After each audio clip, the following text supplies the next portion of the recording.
أستاذة إنعام، عايزين نسأل حضرتك إيه سر غيابك الطويل عن العمل؟ إحنا مفتقدينك جدا. يعني في كلام بيتقال إن الأستاذة إنعام محمد علي اعتزلت الإخراج، هل ده صحيح؟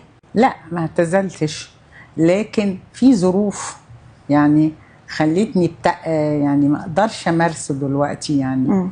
لان الاخراج عشان يطلع متقن، يطلع بنفس المستوى اللي انا كنت حريص عليه، لازم اكون في كامل لياقتي البدنيه يعني.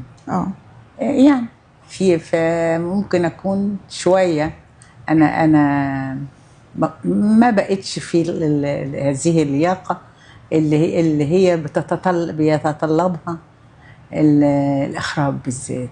خرج مهنه متعبه جدا جدا، وعايزه مجهود كبير، وعايزه انك زي ما قلت ان واحد يكون في كامل لياقته.